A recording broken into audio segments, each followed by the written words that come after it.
Begitu luar biasanya rasa cinta Aisyah kepada Rasulullah, sehingga jika ia tidak menemukan beliau di sampingnya pada malam hari, ia akan merasa tidak tenang dan gelisah. Aisyah berkata, "Suatu malam aku tidur di sisi Rasulullah Shallallahu Alaihi Wasallam. Malam telah larut. Ketika itu aku terbangun dan tidak menemukan beliau di sampingku. Saat itu rumah-rumah tiada berlampu. Aku bergerak meraba-raba. Dalam gelap tiba-tiba tanganku menyentuh kaki beliau yang tengah bersujud. Dalam sujud itu beliau berdoa, 'Ya Allah, aku berlindung kepada ridhomu dari murkamu. Aku berlindung kepada perlindunganmu dari siksamu. Aku berlindung kepadamu dari dirimu. Tidak bisa kuhitung pujianku untukmu. Engkau adalah sebagaimana engkau puji dirimu sendiri.' Sayyidah Aisyah terkenal dengan nama Aisyah dan dijuluki As-Siddiqah, wanita yang benar dan lurus. Ia juga dipanggil Ummul Mukminin. Ayah Aisyah adalah Abu Bakar As-Siddiq. Nama aslinya adalah Abdullah. Sedangkan ibunya bernama Ummu Ruman dari pihak ayah, maupun ibunya Aisyah termasuk suku Quraisy Bani Taim dari Abu Bakar, dan Bani Kinana dari Ummu Ruman. Nasab Aisyah dari ayahnya adalah sebagai berikut: Aisyah binti Abu Bakar As-Siddiq bin Abu Quhafah bin Amir bin Amr bin Ka'ab bin Sa'ad bin Taim bin Murrah bin Ka'ab bin Lu'ay. Sedangkan dari ibunya, nasab Aisyah adalah sebagai berikut: Aisyah binti Ummu Ruman binti Umair bin Amir bin Dahman bin Haris bin Ghanam bin Malik bin Kinanah. Dari pihak ayahnya, nasab Aisyah bertemu dengan nasab Rasulullah Shallallahu Alaihi Wasallam pada kakeknya yang ketujuh. Sementara dari pihak ibunya, nasabah Aisyah bertemu dengan nasab Rasulullah Shallallahu Alaihi Wasallam pada kakeknya yang ke-11 atau ke-12. Abu Bakar meninggal pada tahun 13 Hijriah. Sedangkan tahun wafat Ummu Ruman telah lama menjadi bahan perdebatan para sejarawan. Sebagian dari mereka menyatakan bahwa Ummu Ruman wafat pada tahun ke-5 atau ke-6 Hijriah ketika Rasulullah SAW masih hidup. Sebelum dinikahi Abu Bakar, Ummu Ruman sempat menikah dengan Abdullah bin Haris Al-Azi. Setelah Abdullah bin Haris meninggal dunia, barulah ia menikah dengan Abu Bakar dan dikaruniai 2 orang anak, yakni Abdullah dan Aisyah. Tidak ada satupun keluarga muslim yang mampu menyamai perjuangan dan pengorbanan keluarga Abu Bakar dalam upaya penyebaran dakwah Islam. Kediaman Abu Bakar adalah tempat yang diberkahi dan dipenuhi oleh kemuliaan, kebahagiaan, keagungan, serta keteduhan. Dari sanalah cahaya terang Islam terpancar. Aisyah adalah bagian dari keluarga ini. Ia beruntung tidak pernah mendengar suara kemusyrikan dan kekafiran di rumahnya. Tentang hal tersebut Aisyah berkata, "Ketika pertama kali aku mengenal ayah ibuku, keduanya telah memeluk agama Islam." Di masa kecilnya, Aisyah disusui oleh istri Wa'il Abul Uwais. Wa'il memiliki saudara bernama Aflah. Dengan demikian, Aflah adalah paman sesusuan Aisyah. Aflah inilah yang sering mengunjungi Aisyah dengan seizin Rasulullah SAW. Dikisahkan bahwa pada suatu hari, Aflah datang ke rumah Aisyah dan meminta izin untuk menemuinya. "Aku tidak mengizinkannya masuk," tutur Aisyah. Lalu ketika Rasulullah SAW datang, kukabarkan kepada beliau tentang kedatangan Aflah.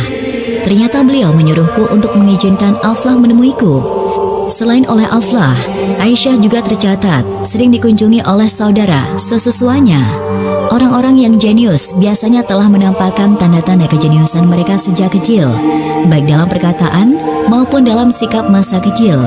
Mereka seakan-akan meramalkan masa depan yang cemerlang, sebuah masa ketika mereka akan melahirkan prestasi-prestasi besar. Demikian pula Aisyah radhiyallahu anha. Tanda-tanda kemuliaan, keagungan, dan kebahagiaan telah tampak pada gerakan serta tingkah lakunya di masa kecil. Tetapi Aisyah kecil tetaplah seorang bocah yang tidak bisa lepas dari dorongan-dorongan nalurinya. Ia sangat suka bermain. Teman-teman sepermainannya biasa mendatangi rumahnya dan bermain di sana bersama-sama. Meski demikian, Aisyah tetap menjaga etika saat Rasulullah SAW menemuinya. Seringkali terjadi ketika Aisyah sedang asik bermain bersama teman-temannya, Rasulullah SAW datang secara tiba-tiba. Saat itu Aisyah segera menyembunyikan bonekanya, sementara teman-temannya menyingkir dan pergi. Tetapi Rasulullah SAW adalah orang yang mencintai dan menyayangi anak-anak kecil. Beliau justru memanggil teman-teman Aisyah dan menyuruh mereka untuk terus bermain bersamanya. Kisah ini disebutkan oleh Aisyah sendiri. Ia berkata, "Aku biasa bermain bersama teman-temanku. Ketika Rasulullah SAW datang, mereka segera bersembunyi. Tetapi beliau justru memerintahkan mereka untuk terus bermain bersamaku." Mainan yang paling disukai Aisyah adalah boneka dan ayunan. Suatu hari Rasulullah SAW mendatangi Aisyah ketika ia tengah asyik bermain boneka. Di antara boneka-boneka itu, terdapat boneka kuda yang memiliki 2 sayap, satu di kanan dan satu di kiri. Melihat boneka tersebut, Rasulullah SAW bertanya, "Apa ini wahai Aisyah?" "Kuda," jawab Aisyah. "Adakah kuda yang memiliki 2 sayap? Bukankah kuda Sulaiman memiliki banyak sayap?" Rasulullah pun tertawa mendengar jawaban Aisyah yang spontan itu. Dari jawaban Aisyah tersebut, terlihat dengan jelas kecerdasan, kepolosan, serta pengetahuannya yang luas tentang persoalan-persoalan agama. Aisyah bukanlah anak kecil biasa.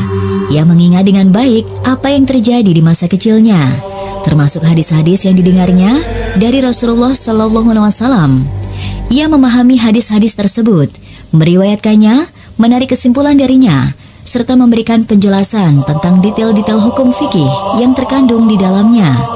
Ia juga sering menjelaskan hikmah-hikmah dari peristiwa yang dialaminya di masa kecil.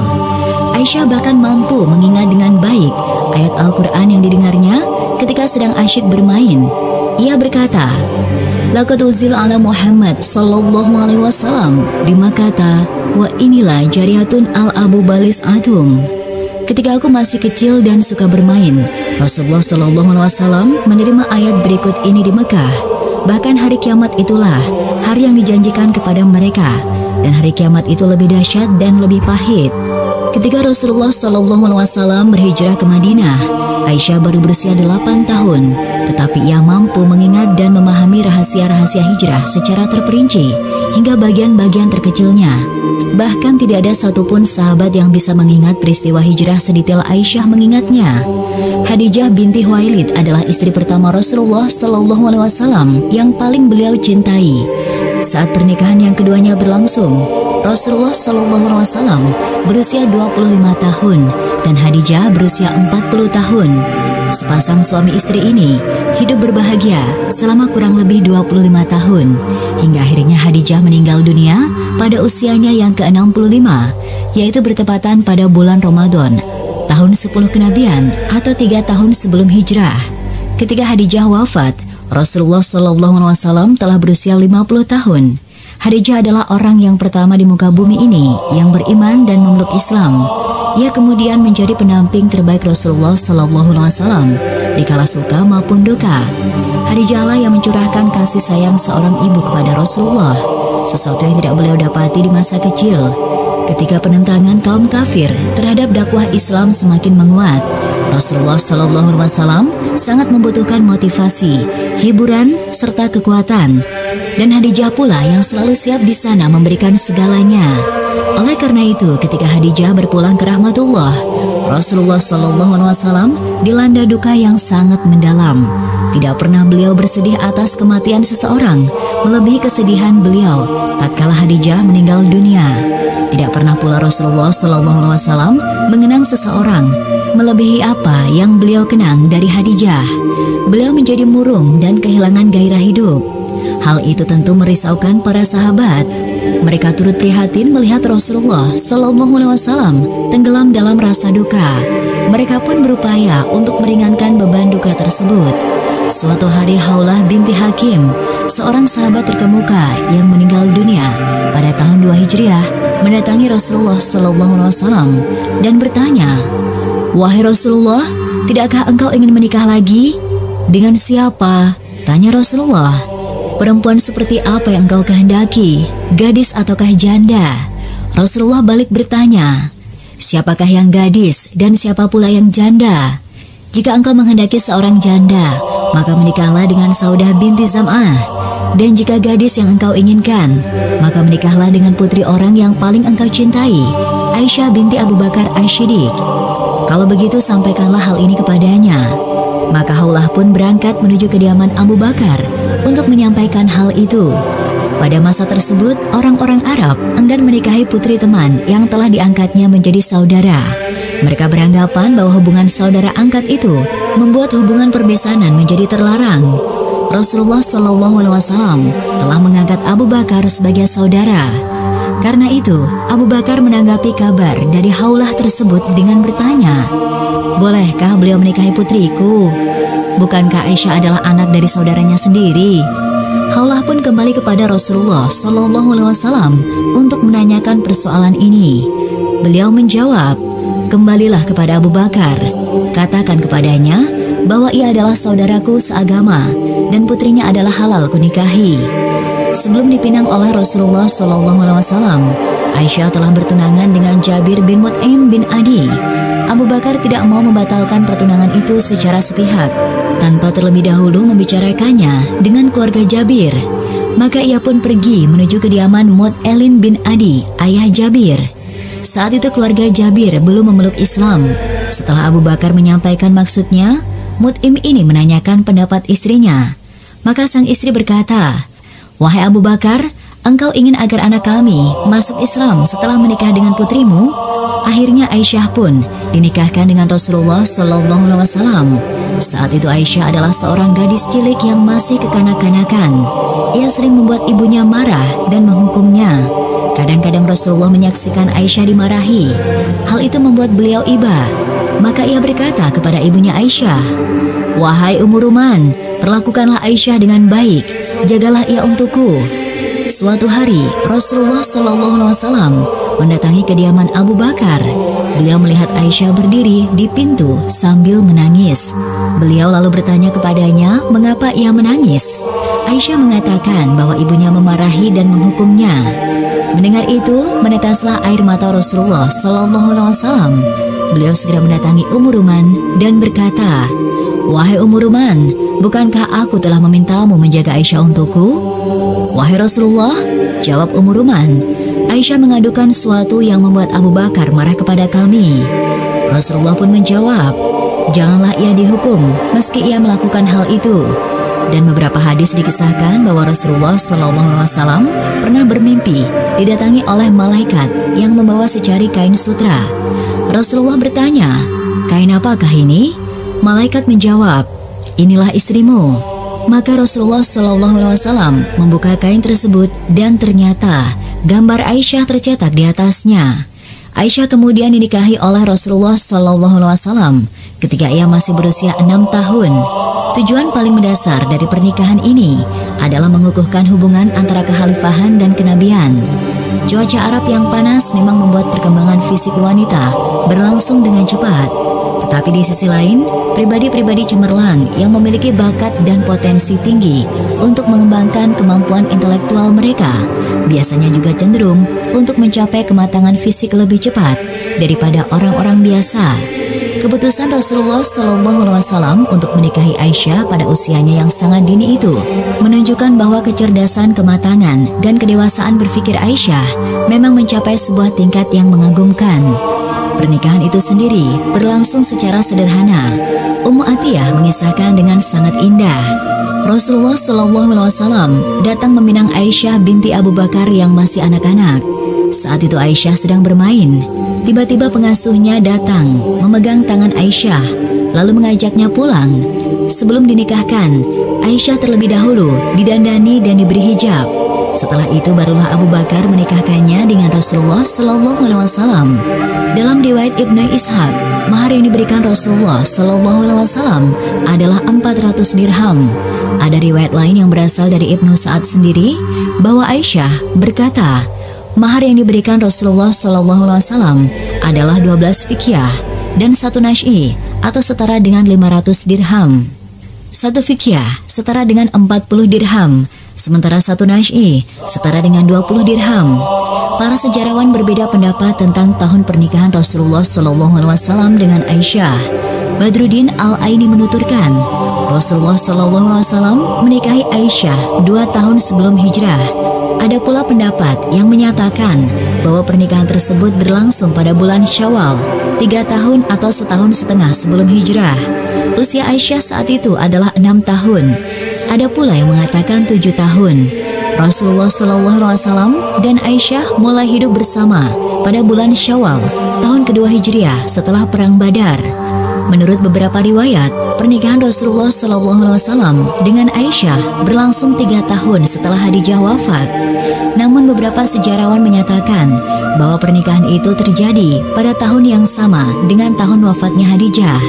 Setelah menikah dengan Rasulullah SAW, Aisyah radhiyallahu anha tetap tinggal di kediaman keluarganya selama 3 tahun. Sebagaimana yang kita tahu bahwa umat Islam melakukan hijrah 2 kali. Hijrah pertama ke Habasyah dan hijrah kedua ke Madinah. Aisyah mengikuti peristiwa hijrah ini dengan teliti. Dalam sebuah riwayat, Aisyah mengisahkan bagaimana Abu Bakar mengalami intimidasi yang keras di Mekah, sehingga ia memutuskan untuk berhijrah ke Habasyah. Abu Bakar pun keluar meninggalkan kota Mekah. Sesampainya di Barkol Himad, ia bertemu dengan Ibnu Daginah, penguasa wilayah tersebut. Ibnu Daginah bertanya, "Hendak kemanakah engkau wahai Abu Bakar?" "Kaumku mengusirku, aku ingin mengembara agar bisa beribadah kepada Tuhanku dengan tenang." Mendengar jawaban itu, Ibnu Daginah berkata, "Orang sepertimu tidak layak keluar maupun dikeluarkan dari kampung halamanmu sendiri. Engkau menafkahi orang miskin, menyambung tali silaturahim, membantu orang-orang lemah, menjamu para tamu, serta menolong orang-orang yang tertimpa musibah. Kembalilah engkau berada dalam perlindunganku." Ibnu Daginah memasuki kota Mekah bersama Abu Bakar. Lalu ia berkeliling menemui para pembesar Quraisy dan berkata kepada mereka, "Orang seperti Abu Bakar tidak layak keluar maupun terusir dari kota ini." Besar kemungkinan bahwa Aisyah beserta keluarganya juga turut serta bersama Abu Bakar dalam perjalanan meninggalkan kota Mekah itu. Peristiwa hijrah kedua, yakni hijrah ke Madinah, terjadi beberapa saat setelah hijrah pertama. Saat itu, intimidasi yang dirasakan umat Islam di Mekah semakin tidak tertahankan. Dunia seakan menjadi sempit. Beragam cemoohan dan siksaan dilancarkan oleh kaum kafir Quraisy. Rasulullah pun berniat melakukan hijrah ke Madinah. Aisyah tinggal bersama keluarganya di perkampungan Bani Haris bin Khusraj selama kurang lebih 7 atau 8 bulan. Madinah saat itu iklimnya tidak bersahabat bagi kaum muhajirin. Beberapa orang dari mereka menderita sakit. Demikian pula Abu Bakar, ia terkena demam. Dalam keadaan seperti itu, Aisyah selalu mengunjungi dan menanyakan kabar ayahnya.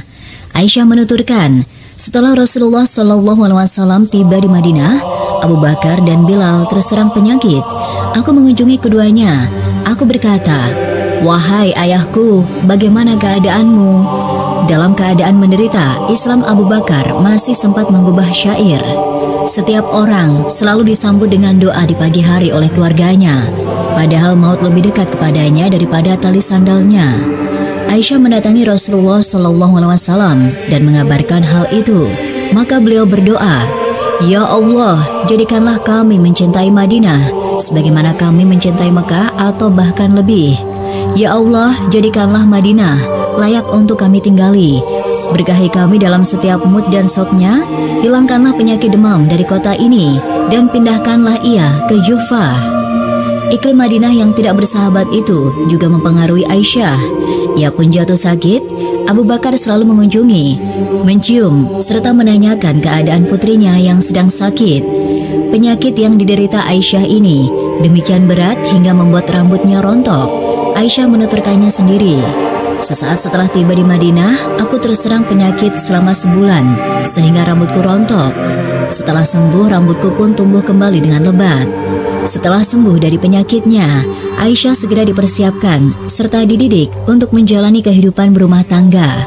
Abu Bakar bertanya kepada Rasulullah SAW, "Wahai Rasulullah, apa yang membuatmu tidak mengajak putriku hidup bersama?" "Aku tidak memiliki mahar," jawab beliau. Maka Abu Bakar memberi Rasulullah SAW harta sejumlah 12 uqiyah dan 1 nasyi.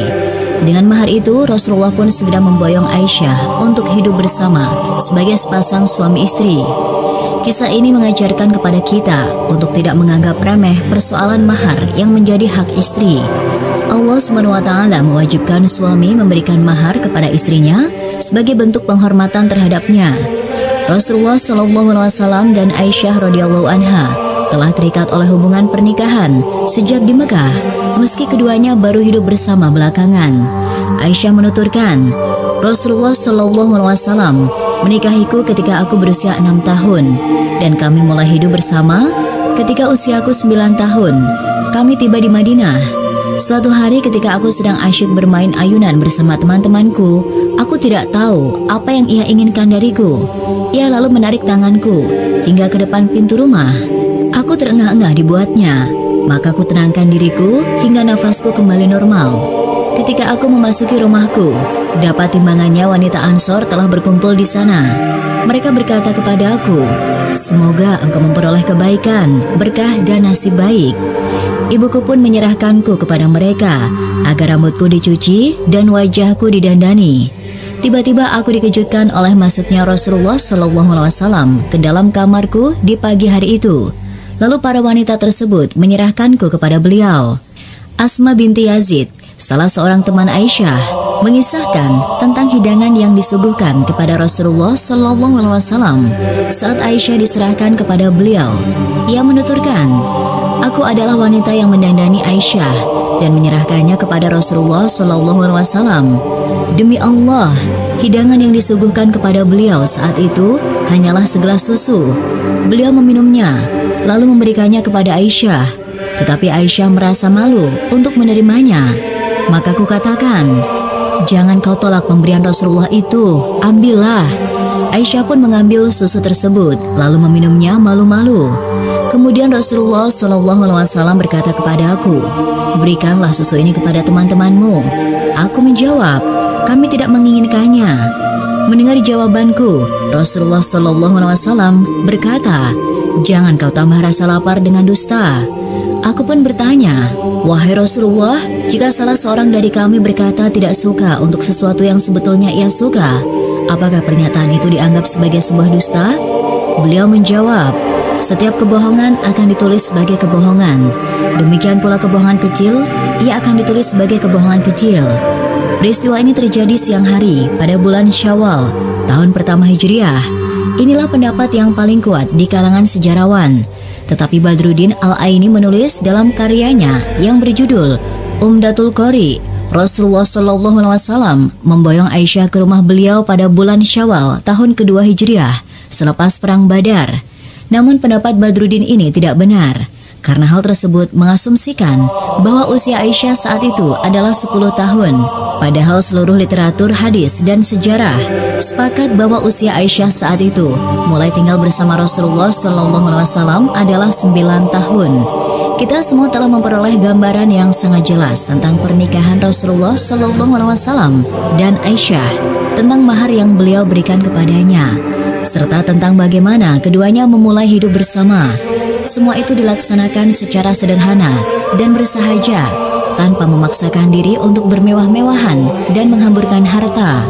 Salah satu pelajaran terpenting dari pernikahan kedua insan paling mulia ini terletak pada kemampuannya untuk merombak tradisi. Orang-orang Arab memiliki banyak tradisi dan kebiasaan yang bertentangan dengan syariat Islam.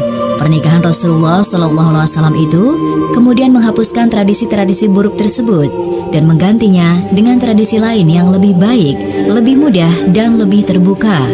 Salah satu tradisi buruk tersebut adalah bangsa Arab tidak mau menikah atau menikahkan putri mereka di bulan Syawal. Mereka terpengaruh oleh mitos bahwa penyakit sampar akan mewabah pada awal bulan Syawal. Rasulullah SAW berniat untuk menghilangkan kepercayaan yang tidak berdasar ini. Aisyah sendiri menganjurkan kepada keluarganya untuk melangsungkan pernikahan di bulan Syawal. Bangsa Arab juga terbiasa menyalakan api di hadapan mempelai dalam adat mereka. Seorang suami juga mendatangi istrinya pertama kali dengan ditandu. Imam Bukhari dan Imam Kastolani menyatakan bahwa Rasulullah SAW kemudian menghapuskan kebiasaan-kebiasaan tersebut. Aisyah adalah salah satu orang yang paling dicintai oleh Rasulullah SAW. Para sahabat mengetahui dan mengakui hal itu. Jika mereka hendak memberikan sesuatu kepada Rasulullah SAW, maka mereka akan memilih hari ketika beliau sedang bersama Aisyah. Rasa cinta Rasulullah SAW kepada Aisyah itu membuat istri-istri beliau yang lain cemburu, sesuatu yang wajar dalam kehidupan berumah tangga. Suatu hari mereka mengutus Fatimah untuk menemui Rasulullah SAW dan mengadukan kepada beliau kecemburuan mereka. Memenuhi permintaan tersebut, Fatimah segera menemui Rasulullah SAW dan berkata, "Istri-istri ayah meminta ayah untuk berbuat adil dalam perkara Aisyah." "Wahai Fatimah putriku," ujar Rasulullah SAW, "tidakkah engkau mencintai apa yang kucintai?" "Ya," jawab Fatimah. Maka Fatimah pun kembali menemui para istri Rasulullah itu dan menyampaikan apa yang disampaikan ayahnya. Ketika mereka meminta Fatimah untuk sekali lagi menyampaikan tuntutan mereka tentang Aisyah, Fatimah pun menolak. Bukan hanya itu, para istri Rasul ini kemudian mengajukan tuntutan mereka melalui Ummu Salamah. Maka beliau berkata, "Akan kuberikan kalung ini kepada salah seorang dari keluargaku yang paling kucintai." Istri-istri Rasulullah SAW mengira bahwa kalung tersebut akan beliau berikan kepada Aisyah. Tetapi rasa cinta Rasulullah SAW yang tulus dan suci kepada Aisyah tidak harus diperlihatkan dalam bentuk pemberian perhiasan material yang indah dan mahal. Beliau justru memanggil Umamah binti Zainab, cucu beliau sendiri, lalu memasangkan kalung tersebut di lehernya. Amr bin Ash pernah diutus oleh Rasulullah SAW untuk memimpin pasukan menuju satu Salazil.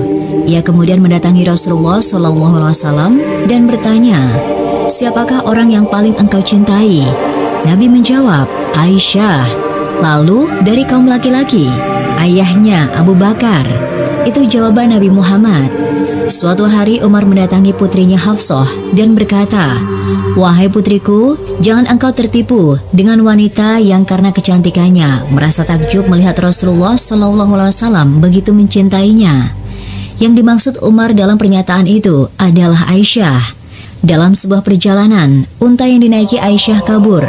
Melihat itu Rasulullah SAW merasa khawatir sehingga beliau berkata, "Duhai mempelaiku." Suatu hari, ketika Rasulullah SAW memasuki rumahnya, Aisyah berseru, "Aduh, kepalaku." Mendengar ucapan Aisyah itu, Rasulullah SAW berkata, "Aku juga merasa sakit di kepalaku." Sejak saat itulah beliau menderita sakit sebelum kemudian meninggal dunia. Ketika menderita sakit di akhir hidup beliau, Rasulullah SAW selalu bertanya di mana beliau hari ini dan di mana beliau esok hari. Beliau seakan tidak sabar menunggu giliran untuk tinggal bersama Aisyah. Maka istri-istri yang lain mengizinkan beliau untuk dirawat dimanapun beliau suka.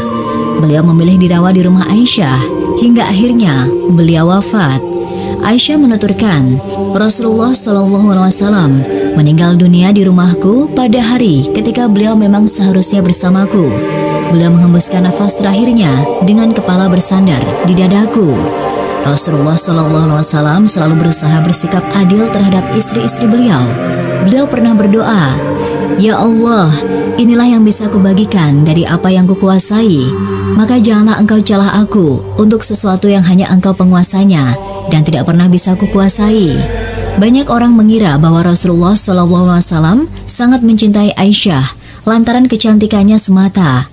Pendapat ini tidak benar karena banyak istri beliau yang lain seperti Zainab, Juwairiyah, dan Sofiyah memiliki wajah yang juga elok dipandang.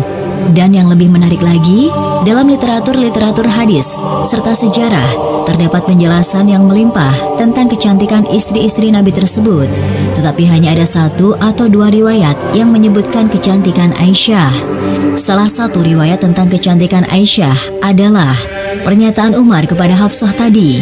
Tetapi jika ditinjau lebih dalam, pernyataan tersebut sekedar menunjukkan bahwa Aisyah menempati posisi yang istimewa di hati Rasulullah SAW, sebuah posisi yang tidak bisa dicapai oleh istri-istri beliau yang lain. Untuk mengetahui sebab mengapa Rasulullah SAW sangat mencintai Aisyah, kita harus memperhatikan sebuah hadis yang diriwayatkan oleh Aisyah sendiri, selain oleh Abu Hurairah. Rasulullah SAW bersabda, wanita dinikahi karena 4 hal: kekayaan, nasab yang baik, kecantikan, dan agamanya. Pilihlah perempuan yang baik agamanya, niscaya engkau akan beruntung. Atas dasar hadis tersebut, istri yang paling Rasulullah SAW cintai tentu saja adalah istri yang bisa memberikan manfaat paling besar kepada agama dan dakwah Islam. Aisyah sendiri memiliki keistimewaan dibandingkan istri-istri Nabi yang lain dalam hal keluasan dan kematangan ilmunya di bidang agama, termasuk tentang Al-Quran, tafsir, hadis, dan fikih. Ia juga memiliki kemampuan ijtihad yang mengagumkan, pemahaman yang mendalam tentang persoalan-persoalan agama, serta kemampuan merumuskan hukum untuk situasi-situasi baru adalah hal yang normal. Tentu saja jika Rasulullah SAW mencintainya melebihi rasa cinta beliau kepada istri-istri yang lain. Dalam sebuah hadis yang diriwayatkan dari Abu Musa al-Asy'ari, Rasulullah SAW bersabda, banyak laki-laki yang sanggup mencapai kesempurnaan, tetapi hanya ada beberapa wanita yang bisa mencapai hal yang sama, yaitu Maryam binti Imran dan Asia istri Fir'aun. Sungguh keutamaan Aisyah dibandingkan wanita-wanita lain sama seperti keutamaan bubur dibandingkan seluruh makanan lainnya. Hadis ini merupakan bukti terbaik yang menggambarkan motif Rasulullah SAW dalam mencintai dan memuliakan Aisyah. Motif itu tidak terletak pada keindahan dan kecantikan fisik, melainkan pada kesempurnaan dan kemuliaan batin. Istri Rasulullah SAW yang kesempurnaan batinnya mendekati Aisyah adalah Ummu Salamah. Karena itu Rasulullah SAW sangat mencintai Ummu Salamah meski usianya relatif tua. Begitu juga Khadijah yang meninggal dunia pada usia 60 tahun. Beberapa riwayat menyebutkan bahwa Rasulullah SAW selalu teringat kepadanya, sehingga Aisyah merasa cemburu. Meski Rasulullah SAW adalah lelaki yang sangat penyabar, namun kecemburuan Aisyah terhadap Khadijah itu kadang-kadang membuat beliau marah. Rasulullah SAW adalah suami tercinta Aisyah. Aisyah tidak hanya mencintai Rasulullah SAW, ia juga selalu merindukan dan mengagumi beliau sepenuh hati. Cinta Aisyah kepada Rasulullah SAW adalah cinta seorang wanita muslim kepada nabinya, cinta seorang istri kepada suaminya, serta cinta seorang wanita kepada seorang lelaki. Aisyah mengagumi kegagahan Rasulullah SAW, sebagaimana ia mengagumi perilaku dan kepribadian beliau. Aisyah selalu bersedih jika ada orang lain yang mengaku mencintai Rasulullah SAW, sebagaimana ia mencintai beliau. Meski dilanda oleh rasa cemburu, istri-istri Rasulullah SAW yang lain mengakui bahwa Aisyah layak memperoleh cinta beliau. Mereka sadar bahwa pengetahuan Aisyah tentang rahasia-rahasia Nabi jauh lebih kuat dan lebih mendalam dibandingkan dengan pengetahuan mereka. Tidak ada seorang pun di antara mereka yang jiwanya terpaut kepada Rasulullah SAW melebihi ketertautan jiwa Aisyah kepada beliau. Tidak ada pula yang mampu memahami makna-makna ajaran beliau melebihi Aisyah. Lebih dari itu, keeratan hubungan batin secara spiritual antara Rasulullah dan Aisyah melebihi keeratan hubungan beliau dengan istri-istri yang lain. Begitu luar biasanya rasa cinta Aisyah kepada Rasulullah, sehingga jika ia tidak menemukan beliau di sampingnya pada malam hari, ia akan merasa tidak tenang dan gelisah. Aisyah berkata, suatu malam aku tidur di sisi Rasulullah SAW. Malam telah larut. Ketika itu aku terbangun dan tidak menemukan beliau di sampingku. Saat itu rumah-rumah tiada berlampu. Aku bergerak meraba-raba dalam gelap. Tiba-tiba tanganku menyentuh kaki beliau yang tengah bersujud.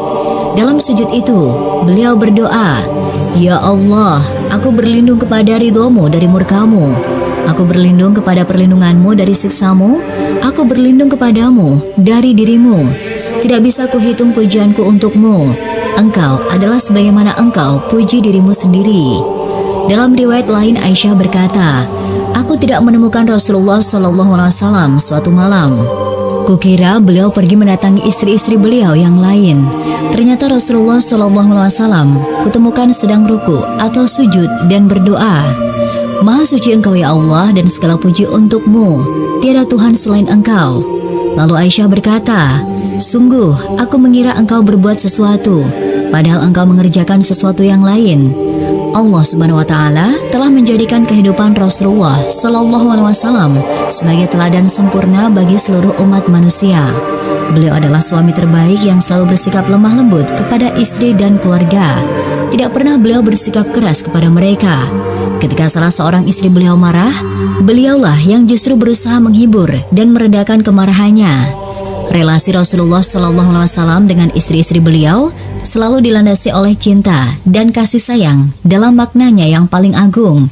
Itu semua beliau lakukan demi memberi contoh kepada umat Islam tentang bagaimana seharusnya seorang suami bersikap kepada istri-istrinya. Rasulullah SAW selalu berusaha untuk membahagiakan dan menyenangkan Aisyah.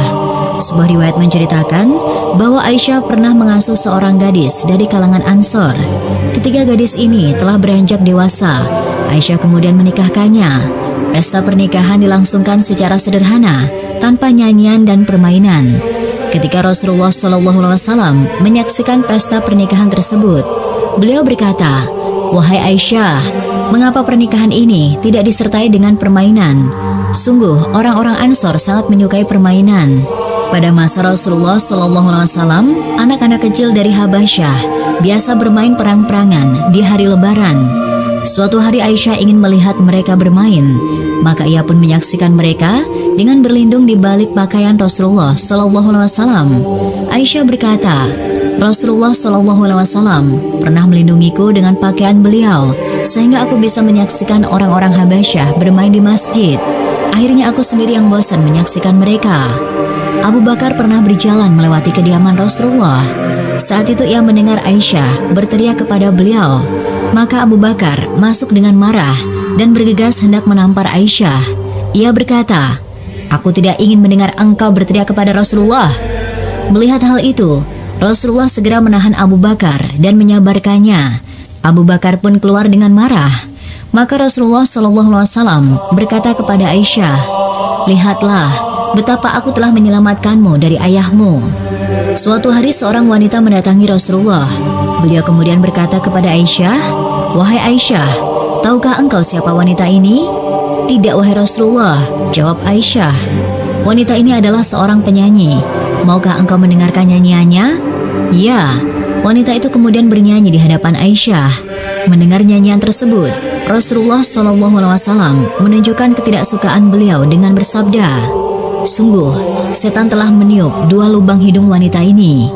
Kasih sayang Rasulullah SAW kepada Aisyah seringkali ditunjukkan dengan cara mencandai dan membuatnya tertawa. Dalam perbincangan dengan Aisyah, Rasulullah SAW juga selalu menyimak perkataannya serta berusaha menyenangkan hati dan perasaannya. Suatu hari, Rasulullah SAW bercerita tentang hurafat. Beliau berkata, "Tahukah kalian apa itu hurafat?"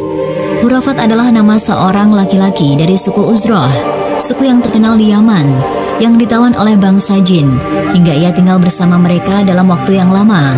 Kemudian para jin itu mengembalikannya ke dunia manusia, hingga ia menceritakan kepada orang-orang tentang keanehan-keanehan yang ia lihat di dunia jin.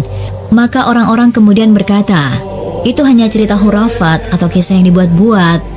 Rasulullah SAW selalu berusaha menyenangkan Aisyah dengan cara menyimak setiap perkataannya. Suatu hari Aisyah bercerita kepada Rasulullah SAW, ada 11 orang wanita sedang duduk bersama dan saling bercerita. Mereka sepakat untuk tidak menyembunyikan apapun tentang suami-suami mereka. Wanita pertama berkata, "Suamiku bagai daging unta yang kurus, berada di puncak gunung alias angkuh, serta sulit dijangkau atau pelit dan tidak suka berbuat baik. Tidak ada jalan datar untuk sampai ke sana, dan tak ada pula lemak yang bisa diambil darinya." Wanita yang kedua berkata, "Aku tidak bisa bercerita tentang suamiku, terlalu banyak hal yang harus kusebutkan. Jika aku menyebutkannya, maka hanya kekurangan dan keburukan sajalah yang bisa terlontar dari mulutku ini. Wanita ketiga berkata, kisah tentang suamiku sangatlah panjang dan menyampaikannya tidaklah berguna. Jika aku mengungkapkan keburukannya, maka aku akan diceraikan. Dan jika aku diam saja, maka aku akan diabaikan seolah-olah aku bukan istrinya.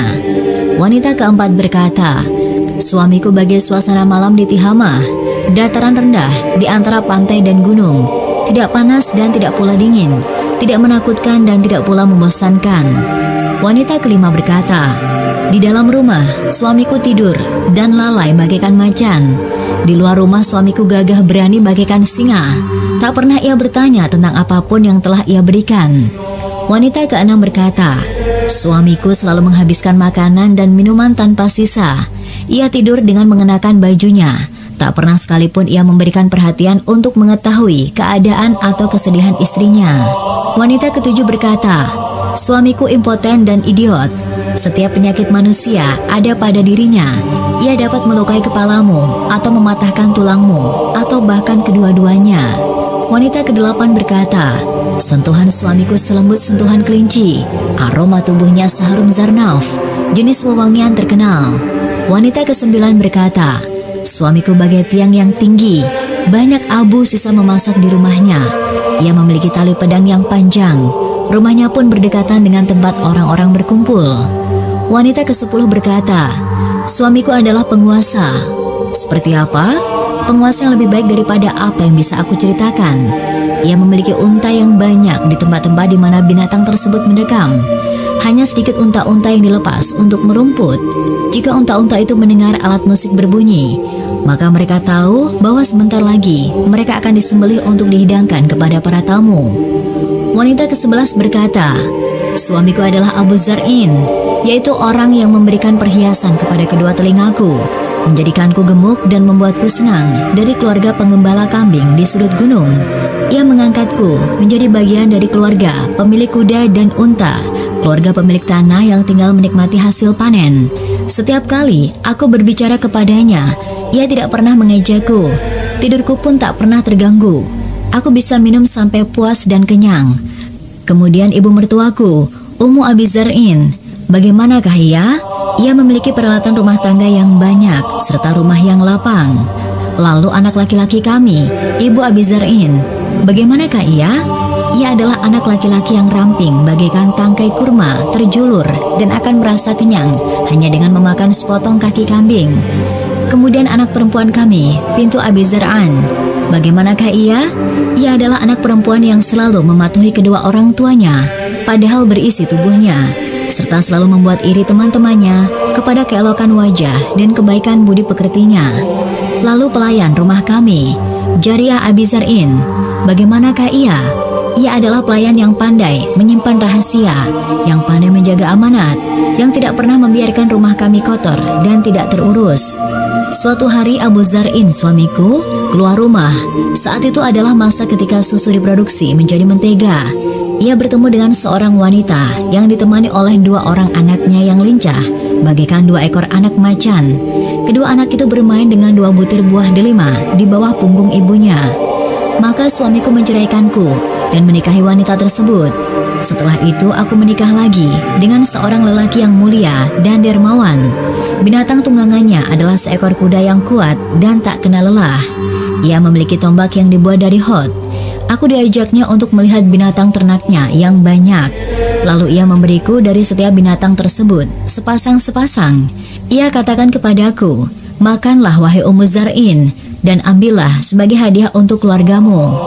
Jika aku gabungkan segala sesuatu yang pernah ia berikan kepadaku, maka semua itu tidak akan berarti apa-apa dibandingkan dengan bejana paling kecil yang dimiliki oleh Abu Zar'in. Mendengar kisah Aisyah tersebut, Rasulullah SAW kemudian berkata kepadanya, aku bagimu sama seperti Abu Zar'in bagi Ummu Zar'in. Akan tetapi dalam keadaan asyik mengobrol dengan istri-istri beliau sekalipun, Rasulullah SAW selalu bersegera melaksanakan sholat jika adzan berkumandang. Aisyah mengisahkan, meski Rasulullah SAW sedang melayani keluarga beliau, ketika adzan berkumandang, beliau pun akan segera keluar melaksanakan sholat. Dalam riwayat lain, Aisyah menuturkan, Rasulullah SAW berbincang-bincang dengan kami, tetapi ketika waktu sholat telah tiba, beliau seakan-akan tidak mengenal kami, dan kami pun seakan-akan tidak mengenal beliau. Rasulullah SAW dan Aisyah sering makan bersama di atas satu meja makan, bahkan dengan menggunakan satu piring. Aisyah radhiyallahu anha berkata, suatu hari aku makan bersama Rasulullah SAW. Tiba-tiba Umar melintas. Beliau pun memanggilnya untuk makan bersama kami. Kadang-kadang tanganku menyentuh jari beliau. Peristiwa tersebut terjadi sebelum perintah hijab diturunkan. Kisah berikut ini menunjukkan kepada kita betapa Rasulullah SAW sangat mencintai Aisyah, bahkan dalam persoalan makanan. Aisyah radhiyallahu anha berkata, aku pernah memakan daging dalam keadaan haid. Lalu aku memberikan daging yang telah kugigit itu kepada Rasulullah. Beliau kemudian menggigit daging itu persis di tempat aku menggigitnya. Pernah juga aku meminum minuman, lalu memberikannya kepada Rasulullah SAW, dan beliau pun meletakkan mulut beliau di bekas tempat mulutku. Suatu malam Rasulullah SAW makan malam bersama Aisyah di kamarnya. Saat itu Saudah binti Zam'ah masuk dan mengadukan kepada Rasulullah SAW bahwa Umar melarangnya keluar rumah meski ia memiliki keperluan yang mendesak. Pernah pula Rasulullah SAW dan Aisyah saling menarik sepotong daging yang sama karena terbatasnya penglihatan mereka dalam kondisi rumah yang gelap tanpa penerangan. Rasulullah SAW memiliki tetangga yang berasal dari Persia. Ia terkenal pandai memasak. Suatu hari tetangga ini memasak makanan dan mengundang Rasulullah SAW. Beliau mengajak Aisyah untuk mendatanginya, tetapi Aisyah enggan, maka beliau pun menolak undangan makan tersebut.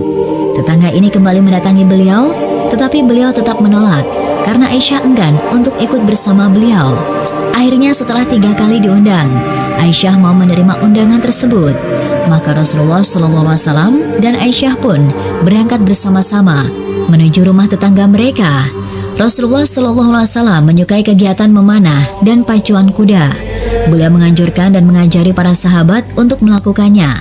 Kadang-kadang Rasulullah SAW berlomba dengan Aisyah. Aisyah berkata, suatu hari aku melakukan perjalanan bersama Rasulullah SAW. Saat itu aku masih muda dan langsing. Beliau memerintahkan para sahabat untuk berjalan mendahului kami. Lalu kami pun berlomba lari dan aku mampu mengungguli beliau. Dalam keadaan kalah, Rasulullah SAW diam dan tidak berkata apa-apa. Tetapi lama-kelamaan aku semakin tua dan badanku pun menjadi gemuk. Dalam sebuah perjalanan, Rasulullah SAW kembali menantangku untuk berlomba lari. Setelah beliau memerintahkan para sahabat untuk berjalan mendahului kami, saat itu beliau mengungguliku. Beliau tertawa dan berkata, kita impas. Aisyah adalah perempuan yang memiliki sikap manja. Aisyah menuturkan, aku merasa cemburu kepada wanita-wanita yang menyerahkan diri mereka kepada Rasulullah SAW untuk dinikahi. Aku bertanya, bagaimana mungkin seorang wanita menyerahkan dirinya kepada orang lain untuk dinikahi? Lalu ketika turun ayat, engkau boleh menangguhkan atau menggauli siapa yang engkau kehendaki di antara mereka para istrimu, dan boleh pula menggauli siapa di antara mereka yang engkau kehendaki, dan siapa yang engkau ingin untuk menggaulinya kembali dari istri-istrimu yang telah engkau sisihkan, maka tidak ada dosa bagimu. Surat Al-Ahzab ayat 51. Aku berkata kepada Rasulullah SAW, kupikir Tuhanmu selalu menuruti keinginanmu. Pernyataan terakhir Aisyah tersebut bukanlah sebuah sikap sinis atau penentangan. Itu lebih merupakan sebuah sikap manja atau kelakar yang menunjukkan betapa terbukanya hubungan antara seorang istri dan suaminya. Para ulama tentu tahu bahwa yang dimaksud oleh Aisyah dengan pernyataan itu adalah bahwa Allah Subhanahu wa Ta'ala selalu akan mengabulkan apa yang diinginkan dan dikehendaki oleh kekasihnya. Dengan cara itu Allah bermaksud hendak memantapkan hati Rasulullah SAW serta membuat beliau bisa menjalankan tugas-tugas dakwah tanpa halangan apapun. Dan sangat mengagumkan bahwa sikap Rasulullah SAW kepada istri-istri beliau tetap tidak berubah meski beliau telah diberi kebebasan untuk memilih siapapun di antara mereka. Aisyah menyebutkan, meski ayat tersebut telah diturunkan, Rasulullah SAW tetap saja meminta izin kepada kami jika beliau hendak mengunjungi salah seorang istri beliau di luar hari gilirannya. Meski terdapat pembantu di kediaman Rasulullah SAW, tetapi Aisyah tetap berusaha mengurus rumah tangga dan segala keperluan Rasulullah SAW dengan tangannya sendiri. Ia menggiling tepung, memasak, membentangkan tilam, mengambilkan air wudhu untuk Rasulullah SAW, membuat kalung untuk menandai binatang kurban beliau, menyisir rambut beliau, memberi beliau wewangian, mencuci pakaian beliau, mempersiapkan serta membersihkan siwak beliau. Semua itu ia lakukan sendiri tanpa bantuan orang lain. Aisyah juga mempersiapkan dan menyuguhkan hidangan kepada tamu-tamu Rasulullah SAW. Qais Al-Ghifari, seorang sahabat yang termasuk dalam Ashabus Suffah, mengisahkan bahwa Rasulullah SAW pernah mengajak beberapa sahabat ke rumah Aisyah. Ketika mereka sampai di sana, beliau berkata, "Wahai Aisyah, beri kami makan." Aisyah pun datang membawa hasyiah, sejenis makanan yang terbuat dari biji-bijian dengan daging atau kurma di atasnya. Para sahabat pun memakannya. Kemudian Rasulullah SAW kembali berkata, "Wahai Aisyah, hidangkan kepada kami makanan sekali lagi." Aisyah lalu menghidangkan hasyiah, sejenis makanan terbuat dari kurma, mentega, dan susu yang dikeringkan, yang segera dinikmati oleh para sahabat.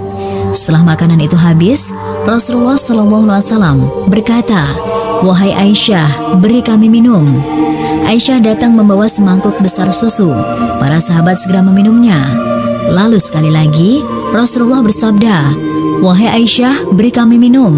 Maka Aisyah datang membawa minuman dalam sebuah wadah kecil, dan para sahabat kembali meminumnya. Aisyah adalah teladan yang baik dalam urusan ketaatan kepada Rasulullah SAW. Tidak pernah sekalipun ia menentang perintah Rasulullah SAW. Sepanjang 9 tahun keduanya hidup bersama. Jika Aisyah merasakan ada sesuatu yang mengganggu perasaan Rasulullah SAW, meski ia mengetahuinya hanya melalui isyarat, maka ia pasti menghindari atau menyingkirkannya.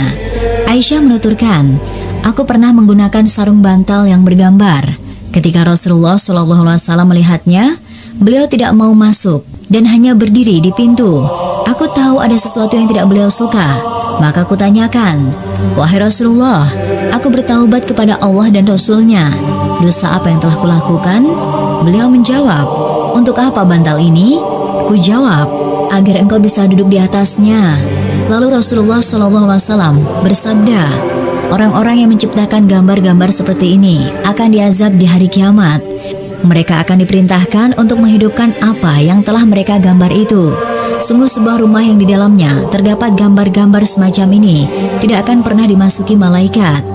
Suatu hari, seorang sahabat bernama Robiah Al-Aslami menikah dan tidak memiliki apapun untuk menyelenggarakan walimah pernikahannya itu.